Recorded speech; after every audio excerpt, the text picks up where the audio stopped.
ఎంత వస్తే అంతే తీసుకోవాలి. నెక్స్ట్ ఇప్పుడు మనకి చెస్ట్ వచ్చింది, ఆర్మ్ హోల్ డౌన్ లైన్ రావాలి. ఇప్పుడు ఎంత తీసుకోవాలి? 6.5. చెస్ట్ ఎంత, షోల్డర్ ఎంత వచ్చిందో సేమ్ ఇక్కడ కూడా చెస్ట్ లైన్ మీద 6.5. ఇదెంత? ఇది కూడా 6.5. ఇప్పుడు స్క్వేర్ బ్యాక్ 6.5, 6.5, 6.5, 6.5. 4/4, 4, 4, 4, 5, 5, 5. ఇది మారదు. డ్రెస్ కుట్టండి, కిడ్స్ వేర్ కుట్టండి, బ్లౌజ్, మెన్స్ వేర్ ఏదైనా పైన బాడీ పార్ట్ అంటే ఇదే వస్తుంది. ఇక మీకు షోల్డర్ ఉన్నప్పుడు ఇదే పార్ట్ వస్తుంది. నెక్స్ట్ ఇది సైజ్ పెద్దది కనుక ఆర్మ్ హోల్ డౌన్ వచ్చేసి 1.5 తీసుకోవాలి. క్రాస్ గా ఇక్కడ నుంచి ఇక్కడ వరకు 1.5. ఇది G1 పాయింట్. కరువుగా ఫ్రెంచ్ కర్వ్తో మార్క్ చేసుకోవాలి. ఇలా ఆర్మ్ హోల్ డౌన్, ఇది ఆర్మ్ హోల్ కర్వ్ లైన్ అంటే వంపు లైన్. కర్వ్ అంటే ఇది ఆర్మ్ హోల్ డౌన్ లైన్. ఈ లైన్ లేకపోతే మీకు చంక భాగం ఇలా గీసుకుంటారు, రాంగ్. ఈ లైన్ చాలా ఇంపార్టెంట్. ఆర్మ్ హోల్ డౌన్ బట్టే మనకు చంక భాగం కరెక్ట్ గా వస్తుంది. ఈ లైన్ లేకపోతే చంక భాగం రాదు, లేకపోతే ఇలా గీసుకుంటాం. అలా పోయినప్పుడు మిస్టేక్ అవుతుంది. Compulsory arm whole down line ఉండాలి. ఏది మార్చేసినా ఆర్మ్ హోల్ డౌన్ లైన్ మర్చిపోవద్దు. పిల్లలకి 4 అయితే పెద్దవాళ్ళకి 6.5, 2.5 ఇంచ్ పెరుగుతుంది. ఇలా వాళ్ళకి ఎందుకంటే నెక్లో పిల్లలకి హైట్ వస్తాయి కాబట్టి వాళ్ళకి దాదాపు మైనస్ చేయదు. 10 ఇంచెస్ ఉన్న వాళ్ళకి 1 ఇంచ్ మైనస్ చేయాలి. పెద్ద పిల్లలకి చిన్న 3 ఇయర్స్ వరకు మనం మైనస్ చేయడం అవసరం లేదు. ఈ పెద్దవాళ్ళకి ఇప్పుడు మొత్తం 6.5 వస్తుందా? 6.5 వస్తుంది చెస్ట్ని బట్టి. మీరు సైజ్ షోల్డర్ తీసుకుంటారుగా, ఒకవేళ కొందరు 14 వచ్చింది షోల్డర్ -2 చేసేయండి, 12 బయట చేస్తే 6. అంతే. మీకు స్టార్టింగ్ ఏజ్ మీరందరూ మ్యారేజ్ కదా, మీకు అందరికి ఎంత ఉంటుంది? షోల్డర్ 14 కానించి 50 90% ఉంటుంది. ఒక్కొక్కరికి బ్రాడ్ షోల్డర్స్ కి ఇలా ఉన్న వాళ్ళకి 16 వస్తుంది. మిగతా వాళ్ళకి ఎక్కువ 90% దిగేది ఈ మెజర్మెంట్ 15.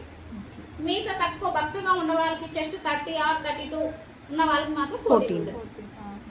ఇలా మీకు ఎక్కువ 90% అంటే మనం ఎంత హైట్ పెరుగుతామంటే 5 feet 4 feet నుంచి 5, 6 లోపే ఉంటాం. అంత మించి పెరగం మనం.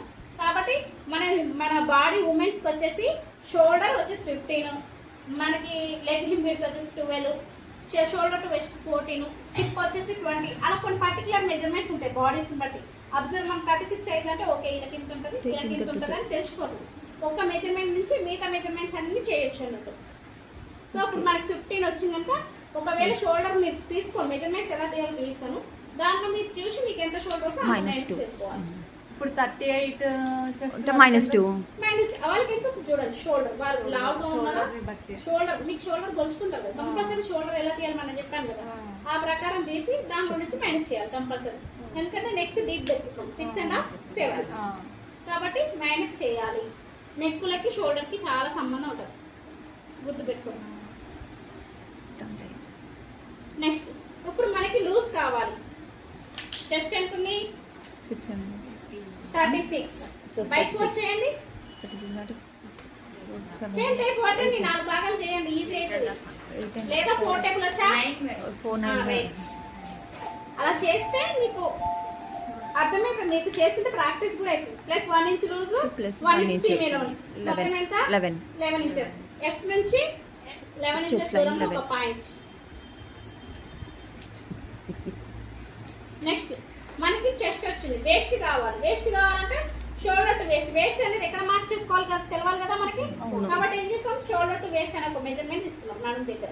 ఇప్పుడు షోల్డర్ టు వేస్ట్ ఎంత అనుకున్నాం మనం? 30. ఏ నుంచి చూడండి ఒకసారి మెజర్ ఉంది 14. ఏ నుంచి 14 ఇంచెస్ దూరంలో హెచ్ పాయింట్, హెచ్ నుంచి H1 వరకు లైన్ మార్చారు. ఏ లైన్? Waist line. ఇప్పుడు ఎంత తీసుకున్నామంటే 40. ఈ లైన్కి 14 ఇంచెస్. ఈ లైన్ రావడానికి 14 ఇంచెస్. ఎవరి బాడీని బట్టి వాళ్ళకి 14 or 13. షార్ప్గా ఉన్న వాళ్ళు 13, 90% 14 వస్తుంది. హైట్ ఎక్కువ ఉన్న వాళ్ళు 15 వస్తుంది. అంతే 3 మెజర్మెంట్స్ లో తిరుగుతుంది. ఇది వేస్ట్ లైన్. ఇప్పుడు మనకి ఇది ఎంత వచ్చింది? వేస్ట్ ఎంత ఉంది ఇప్పుడు? 34. ఇప్పుడు బై 4 చేయాలి, ఎందుకంటే రౌండ్ అంటే ఫ్రంట్ కి రైట్ లెఫ్ట్ ఉంది, బ్యాక్ కి రైట్ లెఫ్ట్, కాబట్టి బై 4 చేస్తున్నాం. ఎంత వస్తుంది? 4 8 30 చేయండి. 32